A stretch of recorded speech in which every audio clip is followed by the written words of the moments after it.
Selamat pagi anak-anak. Pagi. Gimana kabarnya hari ini? Baik ya, luar biasa ya. Luar biasa. Tadi sudah belajar ya. Tadi belajar apa sebelum pelajaran hari ini? Matematika. Oh, agak susah nggak tadi matematikanya? Dikit ya, oke. Nah, hari ini pagi ini kita mau belajar tentang pelajaran kita dari tema 5. Mungkin sudah belajar ya sebelumnya ya. Kita cuma melanjutkan saja tentang tema 5 di pelajaran kita tentang pengaruh keseimbangan ekosistem. Semuanya udah tahu tentang ekosistem? Sudah ya? Sudah tahu. Ada yang bisa tunjuk tangan apa itu ekosistem?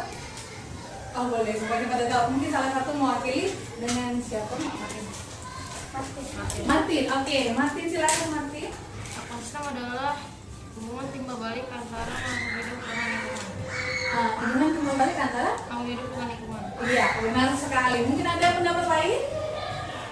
Sama ya pengertiannya ya. Oke, siap. Oke. Sebelum kita memulai pelajaran kita, mungkin ada baiknya kita berdoa dulu ya.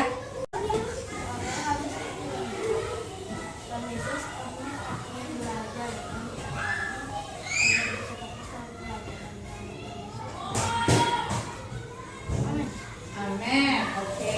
Kita sudah berdoa, mudah-mudahan pelajaran hari ini lancar ya. Oke.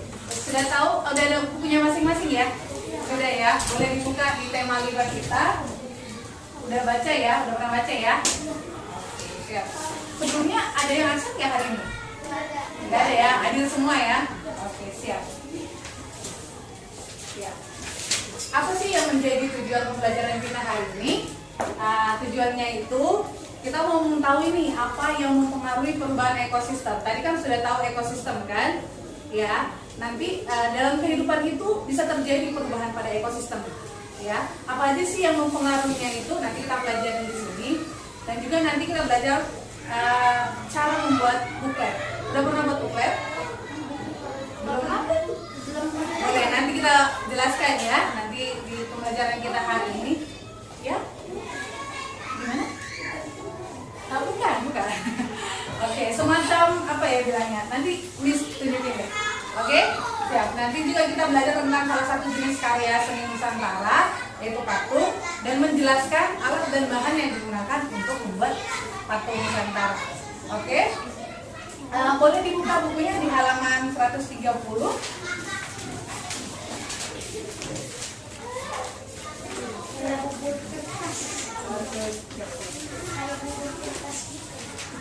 Ya, boleh dilihat gambarnya. Boleh dilihat gambarnya. Sudah ya? Kelihatan ya?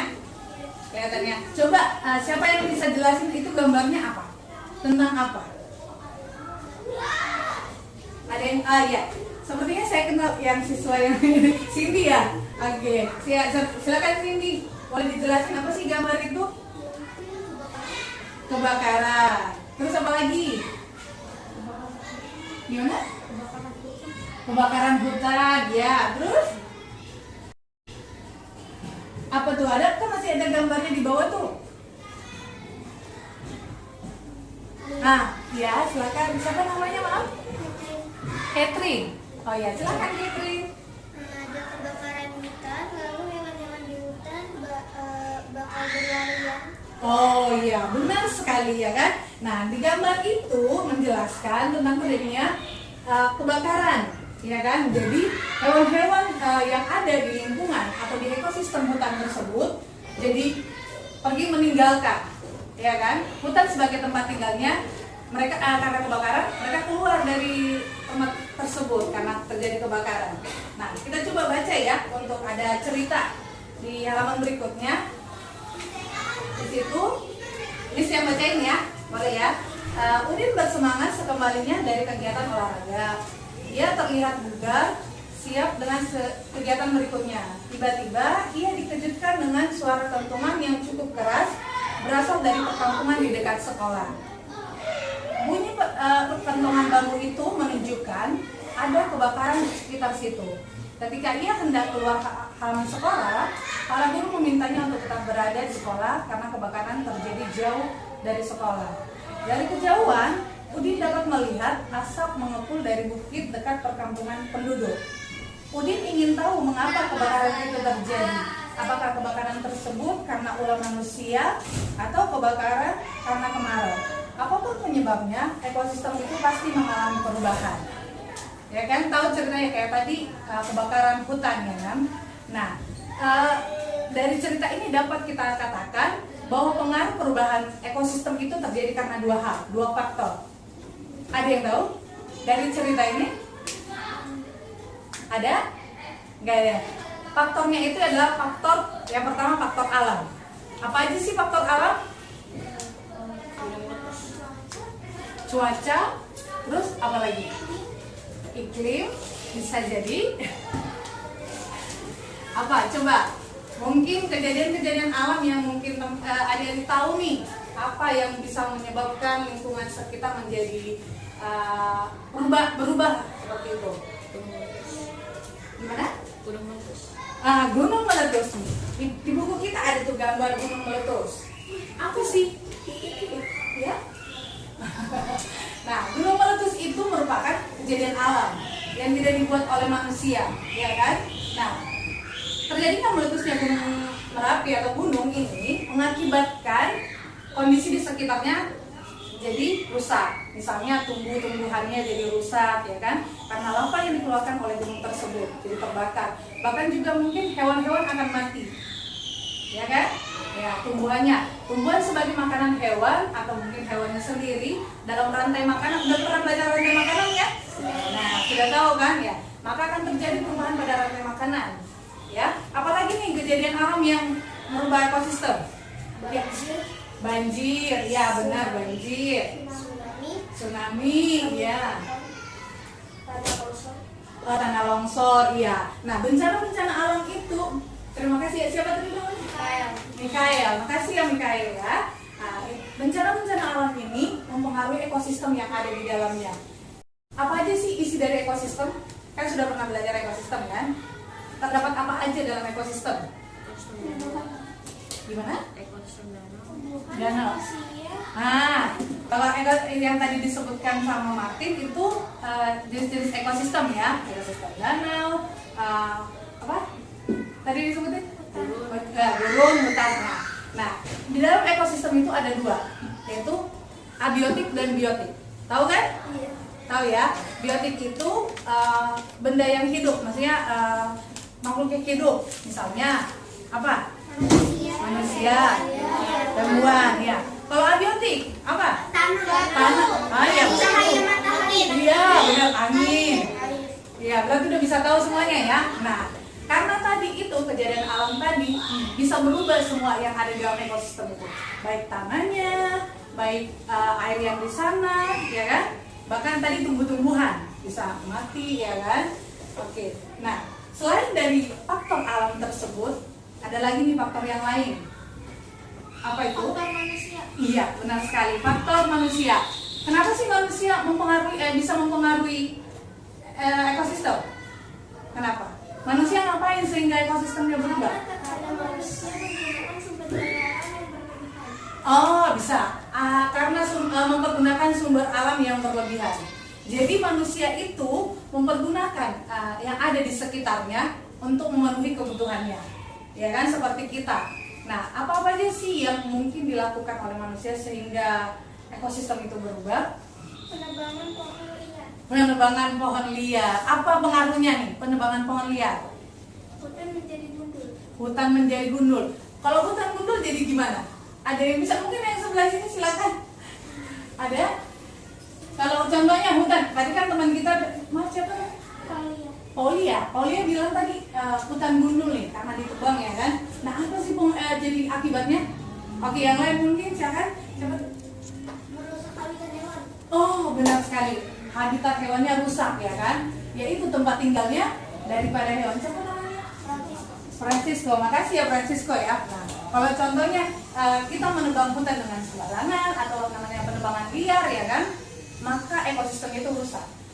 Pohon sebagai tempat tinggal hewan bakalan rusak, atau tumbuhan yang menjadi sumber makanan daripada hewan akan hilang.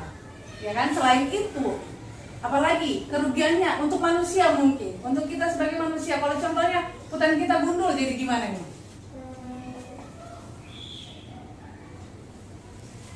Ada yang tahu? Kalau hutan gundul apa? Berkurangnya pembuatan kertas. Pembuatan kertas mungkin dari kayunya kali ya. Nah, kalau contohnya ini, kalau kita udah ambil nih kayunya, udah ambil pohonnya nih untuk kita memproduksi kertas, ya silakan kayak Kurangnya udara segar. udara segar, benar sekali. Salah satunya udara segar. Kita sebagai pengkonsumsi udara segar akan mengalami pengurangan oksigen yang diproduksi oleh pohon. Siapa namanya Kak? Winda. Oke, makasih Winda. Nah, udah tahu ya. Selain kekurangan oksigen, mungkin juga kalau contohnya hutan gundul akan menyebabkan penyerapan air itu berkurang sehingga banjir. Pernah lihat banjir kan mungkin, atau melalui TV ya kan? Gimana? Sering ya, sering ya banjir ya. Nah, biasanya kalau contohnya kalau di sini mungkin nggak ada gunung ya, nggak ada bukit gitu kan. Kalau di perkampungan itu, kalau contohnya hutannya gundul, itu akan menyebabkan peresapan air itu berkurang. Jadi tanahnya menjadi cepat longsor. Iya, benar sekali. Itu ya. Apalagi nih penyebab kegiatan manusia yang teman-teman adik-adik tahu yang menyebabkan perubahan ekosistem. Ada yang tahu? Berburu hewan secara liar. Oke, berburu hewan secara liar. Contohnya kayak tadi kan, ini yang tadi penebangan hutan ya kan. Nah, jadinya gundul nih hutan kita. Ya. Nah, kemudian tadi gimana, Pak Polina?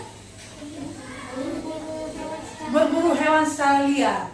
Ada yang tahu apa sih efeknya kalau contohnya berburu hewan secara liar? Oh iya, silakan. Siapa sih? Hewan menjadi punah. Punah. Hewan menjadi langka. Langka, iya benar. Kalau contohnya hewan punah dan hewan langka itu gimana sih? Apa? Gimana? Rantai makanan. Benar sekali. Perubahan rantai makanan. Iya kan?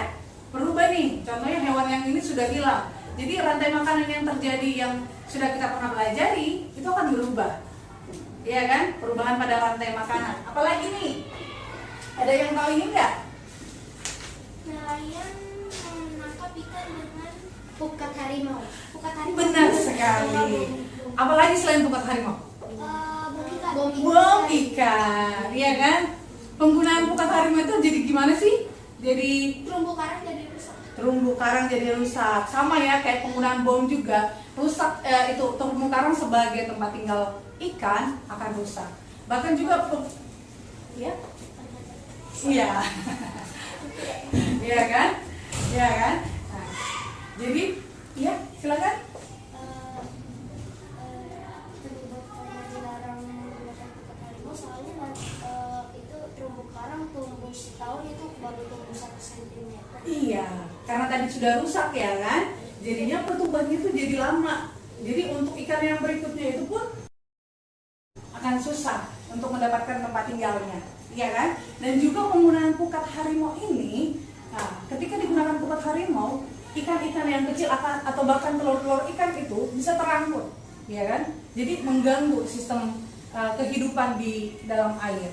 Iya ya, sama kayak bom juga membunuh ikan-ikan ya kan, membunuh ikan, bahkan mungkin telurnya juga jadi mati seperti itu. Nah itu tuh yang mengganggu ekosistem kehidupan di air ya kan, ekosistem air seperti tadi teman kita bilang, ekosistem di air. Kalau yang ini ada yang tahu nggak ini apa? Penggunaan pestisida berlebihan. Iya, penggunaan pestisida berlebihan. Tahu kan ya? Tahu pestisida atau ini kalau kita mungkin ibaratnya bilangnya pupuk atau bahan zat-zat kimia yang digunakan untuk banyakkan petani untuk mempercepat pertumbuhan pada padi mungkin ya kan. Nah, penggunaan pestisida ini juga mempengaruhi ekosistem yang ada di lingkungannya. Misalnya nih, kalau petani menggunakan banyak pestisida, apa akibatnya? Ya kan, hama itu akan mati. Nah, hama itu apa sih? Gitu. Hama itu merupakan salah satu dalam rantai makanan. Kalau hama biasanya dimakan sama apa? Hah? Ada banyak, ada kodok ya kan, yang ada di lingkungan persawahan tersebut. Tikus, ya ada tikus ya kan. Jadi mengganggu sistem rantai makanannya.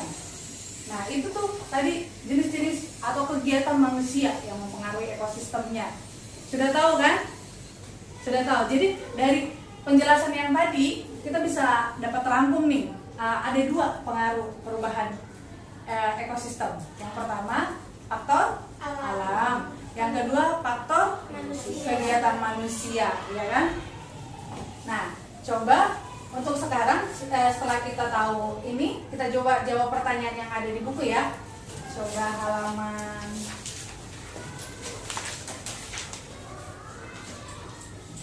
halaman 133. Coba siapa yang bisa tunjuk tangan dibaca soalnya dan dijawab. Siapa yang bisa? 133 yang ini. Ya. Iya, benar sekali yang ini ya. Yang ini. Ada yang bisa dijelaskan dengan kata-kata sendiri? Ya, nomor 1. Oleh siapa? Paulina ya? Faktor kegiatan manusia itu faktor alam. Faktor alam. Apa aja kegiatan manusia itu dan apa faktor alam? Faktor alam tumbuh-meletus dan kegiatan manusia penebangan planet. Iya, benar ya. Contoh-contoh tadi yang kita jelaskan ya. Kegiatan faktor alam dan juga kegiatan manusia. Tahu ya? Jelas ya? Udah tahu kan jawab itunya? Boleh dicatat. Apa aja faktor alam dan faktor kegiatan manusia. Kalau untuk penjelasannya sudah tahu ya. Untuk nomor 2, apa sih tadi kan kita sudah ceritakan nih kegiatan tentang manusia yang mempengaruhi ekosistem. Kenapa sih manusia bisa merubah ekosistem tersebut? Coba ada yang bisa nggak? Andil ikut bagian. Misalnya nih dalam suatu acara kita ikut di dalamnya, itu namanya andil. Ikut serta. Nah, gimana? Tahu ya? Atau ada yang lain? Mungkin temannya, mungkin ada yang masih semangat pengen jawab. Coba silakan. Ada? Benar sekali. Untuk memenuhi kebutuhan manusia, ya kan? Nah, ketika manusia, terima kasih ya. Karena manusia ingin memenuhi kebutuhannya, sehingga dia memanfaatkan apa yang ada di sekitarnya. Jadi itu ya, kenapa manusia itu ambil pada perubahan ekosistem, karena dia pengen memenuhi kebutuhannya. Kita sebagai manusia ingin memenuhi kebutuhan kita. Contohnya kayak tadi petani ya kan, karena dia pengen cepat-cepat nih padinya tumbuh, ya kan, biar cepat panen, dia pakai pestisida yang banyak. Ternyata itu mempengaruhi ekosistem. Kayak menangkap ikan juga, karena nelayan ingin mendapatkan ikan yang banyak, yang cepat, dia menggunakan cara-cara yang tidak baik, ya kan? Nah, gara-gara itu tuh, karena manusia ingin memenuhi kebutuhannya. Pertanyaan nomor 3, apa saja kegiatan manusia yang dapat mengganggu keseimbangan ekosistem? Siapa? Ayo. Boleh, gantian kali ya. Boleh saya? Membuang sampah sembarangan. Membuang sampah boleh. Kalau membuang sampah itu gimana sih akibatnya? Nah, ini salah satu contohnya. Banjir. Membuang sampah sembarangan, ya nanti akibatnya adalah banjir. Misalnya membuang sampah sembarangan ke sungai, ya kan? Sungai menjadi kotor, sungai menjadi tersumbat, mungkin akan meluap dan menyebabkan banjir. Apalagi penyebabnya, akibatnya? Lingkungan menjadi Kotor. menimbulkan bau yang Menimbulkan bau. Sebagai kita manusia akan mencium nih bau yang tidak sedap ya kan, dari sungai yang kotor tersebut. Dan juga ekosistem di dalam air, yang hidup di dalam air itu akan terganggu. Misalnya ada ikan di sini, tapi karena sungainya jadi kotor, dia tidak sanggup hidup di sana, ya kan, merusak perkembangan biakannya atau bahkan menyebabkan ikannya mati. Ya, itu ekosistem yang di dalam airnya. Bisa ya? Ada lagi nggak? Siapa lagi yang mau nyebutin? Ini kegiatan manusia. Tadi kan teman kita bilang buang sampah sembarangan, ya kan? Ada lagi? Tadi kan sudah kita ya. sampahnya susah diurai. Iya, itu akibat dari tadi yang ini ya, maksudnya sampah-sampah plastik. Kegiatan manusia yang tadi kita jelaskan loh. Ya, silakan. Penerbangan liar. Ya, penerbangan liar. Tadi kita jelaskan. Lagi apa lagi tadi? Saya bukan. pestisida terlalu banyak. Ya, pestisida. Itu ya tadi. Oh iya. Siapa lagi? Sini. Ya, saya siapa namanya? Kirani. Ya tadi kita habis jelaskan. Ada ingat nggak yang tadi apa aja? Selain penerbangan liar, terus kita tadi nambahin buang sampah, terumbu karang. Ya, melalui apa tadi merusak terumbu karang? Iya, benar sekali. Itu ya, kegiatan manusia. Udah bisa dijawab kan nomor 3-nya ya? Kegiatan-kegiatan manusianya ya. Oke. Boleh dijawab dulu di bukunya, silakan. Sudah ya? Ngerti ya? Yang pembahasan kita yang tadi bisa kita rangkum dulu ya. Udah tahu kan? Tadi yang kita bahas bisa dirangkum secara keseluruhan nggak? Salah satu orang. Nggak ada yang bisa satu orang? Oke, silakan. Faktor ekosistem ada dua, yaitu faktor alam dan faktor kegiatan manusia. Contoh faktor alam yaitu gunung meletus, tsunami, banjir, dan gempa bumi. Kalau contoh faktor manusia adalah penerbangan pengunjung liar, buang sampah sembarangan, nelayan menggunakan pukat harimau atau bom untuk menangkap ikan. Iya, benar kan? Kita tepuk tangan untuk teman kita ya kan? Sudah berani memberikan pendapatnya. Yang lain harus bisa ya. Oke, sudah kita bahas nih tentang tema kita hari ini. Nah, di dalam buku kita hari ini diminta bisa buat buklet. Belum pernah lihat tadi ya buklet ya? Semacam apa ya bilangnya? Hah? Gimana? Oh, belum sampai ke topeng. Kita nanti hanya menjelaskan tentang pembuatan topeng dan alat dan bahan yang biasa digunakan ya. Oke, Miss ada buat contoh di sini buklet. Nih. Sama kayak yang di dinding mungkin, cuma lebih dijelaskan apa yang mau menjadi apa yang menjadi pelajaran kita hari ini. Bisa dilihat? Nih. Bisa? Bisa? Nih, Miss kesini deh, nunjukin. Agak kecil ya. Bisa kan? Bisa. Nih, ini bukletnya. Miss ambil contoh di sini tentang penerbangan liar. Apa itu penerbangan liar? Terus seperti apa sih prosesnya sehingga perubahan ekosistem? Dan apa dampaknya? Boleh dibaca dulu di buku kita di halaman berapa ini sih? Halaman 134.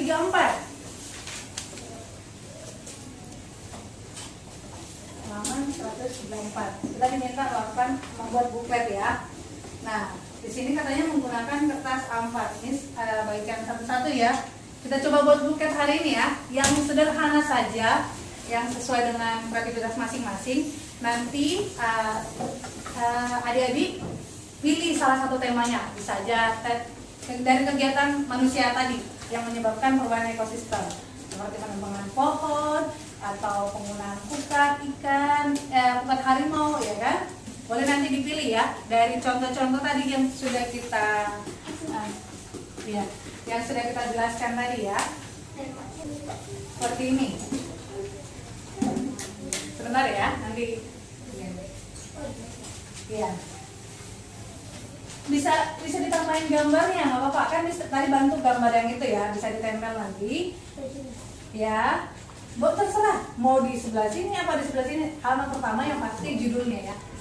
Judulnya, contohnya pengaruh penggunaan pukat harimau terhadap ekosistem, ya, oke, sesuai yang kita jelaskan tadi, contoh-contohnya, jelas. Terus nanti kan dijelasin nih, kayak tadi Miss bilang, itu pukat harimau itu apa sih? Penangkapan ikan dan menggunakan jaring besar, ya kan? Terus gimana prosesnya? Contohnya manusia menangkap ikan dengan pukat, terus ikan yang terumbu karang jadi rusak, ya kan? Nah akibatnya apa? Tidak ada tempat tinggal ikan, seperti itu.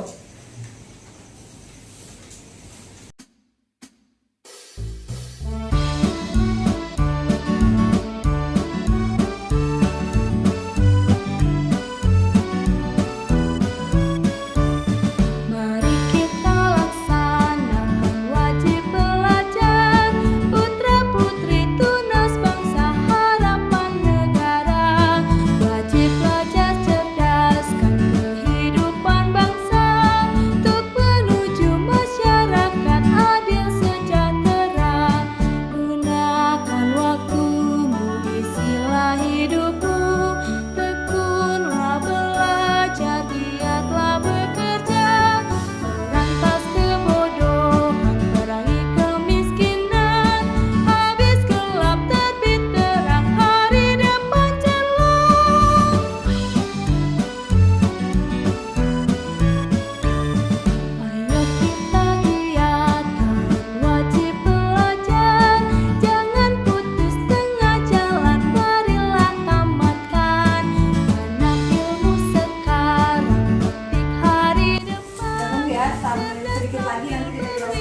cuma menjelaskan apa itu bahannya dan juga alat yang digunakan ya.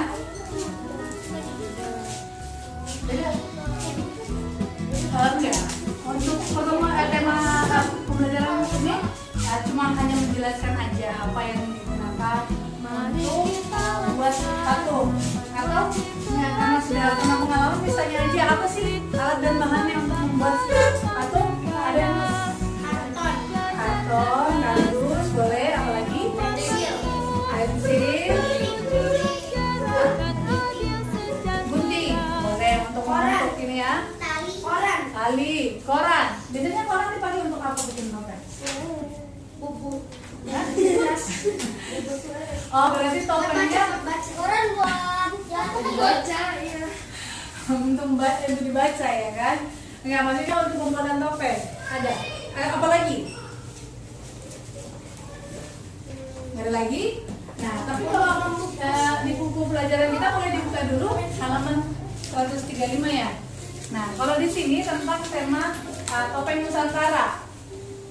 Kalau tadi kan teman-teman bilangnya dari kardus, dari ini. Nah, tapi kalau topeng Nusantara ini lebih menggunakan bahan utamanya itu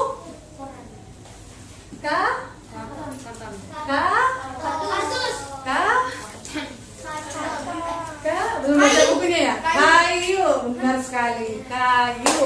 Ya kan? Boleh kita baca dulu teksnya sebentar ya. Ini ada keunikan topeng Nusantara. Ya kan? Topeng merupakan penutup wajah yang biasanya terbuat dari kayu, kertas, ataupun bahan-bahan lainnya. Di wilayah Nusantara, topeng memegang peranan yang penting, tidak semata-mata sebagai penutup wajah, namun menyimpan simbol-simbol penting dalam upacara-upacara adat. Tahu kan ya upacara adat ya? Kayak upacara pernikahan. Iya, upacara pernikahan itu salah satu upacara adat ya. Iya, benar sekali. Tahu ya? Tahu ya upacara adat itu ya. Nah, setiap wilayah Nusantara memiliki topeng dengan keunikan masing-masing. Misalnya saja topeng Cirebon, ya kan? Pementasan tari topeng Cirebon terdapat salah satu dari topeng yang mengisahkan cerita Panji dalam 5 siklus karakter. Jadi nih setiap daerah itu punya fungsinya. Contohnya kalau di suku tertentu ada ini ya topeng. Kalau di Cirebon ada topeng namanya ya. Nah kalau mungkin suku yang lain mungkin nggak topeng atau benda lain ya. Kenapa sih? Ya ya. Nah di sini pada topeng Cirebon ini fungsinya itu tidak hanya menutup wajah, tapi punya fungsi pada upacara adatnya. Nah di sini dikatakan salah satu pada topeng yang mengisahkan cerita Panji dalam 5 siklus karakter yang masing-masing diwakilkan oleh topeng-topeng yang berbeda. Jadi ada 5 topeng nih di sini sesuai ya dengan karakternya. Ada topeng Panji yang mewakili tahap kelahiran, Samba yang mewakili tahap kanak-kanak, Rumiang yang mewakili tahap dewasa, Tumenggung atau Pati yang mewakili tahap kedudukan dalam masyarakat, serta Rawana dan Kara yang mewakili nafsu yang mengganggu umat manusia. Jadi ada fungsinya ya. Mungkin bagi kita di sekolah mungkin hanya untuk ini ya, menutup wajah ya, topeng ya, untuk bikin karya seni. Pernah kan seperti tadi adik bilang ya? Pernah nggak bikin topeng? Pernah. Bikin topeng apa? Rusa. Topeng rusa itu terbuat dari apa? Kardus ya. Udah pernah semuanya ya? Oh, pintar ya. Oke, nah kalau bikin topeng iya? Kelinci. Atau mungkin beda? Rusa ya? Iya, berarti ya sama rusa ya? Rusa, oke. Rusa atau nanti mungkin yang lain buat lagi ya. Oke, tapi kalau untuk pembuatan topeng Cirebon ini, tadi kan kalau teman-teman adik-adik bikinnya dari karton ya, kardus. Nah kalau ini dari kayu, apa aja sih yang dipakai untuk bikin topeng? Di sini ada bahan utamanya itu pasti kayu. Yang kedua di buku kita ada tuh gambarnya pisau tata dan kerok dan nah ini nanti untuk mengukir kayunya ya. Karena ada kan gambarnya yang di depan, gambar topeng yang di depan. Ada kan? Nah, jadi untuk mengukir nih bentuk dari wajahnya ini menggunakan alat yang tadi, yang ini, ya, pisau tatar dan kerok, dan juga gergaji pastinya untuk memotong kayunya ya. Biasanya juga digunakan cat untuk mewarnai. Mungkin adik-adik udah lebih pengalaman ya bikin topeng ya. Oke, jadi udah tahu ya bahan yang digunakan untuk bikin topeng robot tadi apa? Apa ya? Pisau? Ya. Oke, terus apa lagi tadi? Selain pisau tadi apa? Gergaji. Bahan utamanya apa? Kayu. Udah tahu ya? Oke, untuk pembuatan topeng mungkin sudah pernah pengalaman ya. Nah, itu aja sih untuk pembelajaran kita hari ini. Udah tahu ya? Apa tadi yang kita pelajari? Ekosistem, faktor alam. Ya, faktor alam dan faktor kegiatan manusia terhadap keseimbangan atau perubahan ekosistem, ya kan? Dan yang kedua tentang topeng. Ya, udah ya? Udah tahu ya? Jadi nanti kalau ditanya suatu saat, nih apa sih pengaruh dari perubahan ekosistem? Udah tahu ya, adik-adik untuk menjawab ya. Oke, ada yang mau ditanyakan nggak sebelum kita menutup pembelajaran kita hari ini? Nggak ada? Nggak ada? Atau yang sudah dapat? Belum ya? Tadi udah ini kan, udah makan ya? Sudah ya? Oke. Mudah-mudahan pembelajaran hari ini bermanfaat buat adik-adik semua ya. Nanti untuk latihannya kan ada di buku tuh. Boleh nanti dijawab sendiri aja yang halamannya ini. Nih, berarti karena kita sudah bahas halaman 137, karena kita tadi sudah bahas, berarti sudah bisa dijawab lah ya. Sudah ya? Harusnya sudah ya. Nanti kalau kurang mengerti boleh mungkin karena Miss cuma sekali aja pertemuannya, boleh nanti mungkin sama Miss Henny ya. Oke? Mudah-mudahan apa yang kita pelajari boleh bermanfaat pada hari ini. Untuk adik-adik semua tetap semangat dalam belajar supaya nanti di masa depan boleh menjadi orang-orang yang sukses. Oke, terima kasih semuanya. Selamat siang. Siang. Oh, gimana pengertiannya? Boleh ya. Oh ya.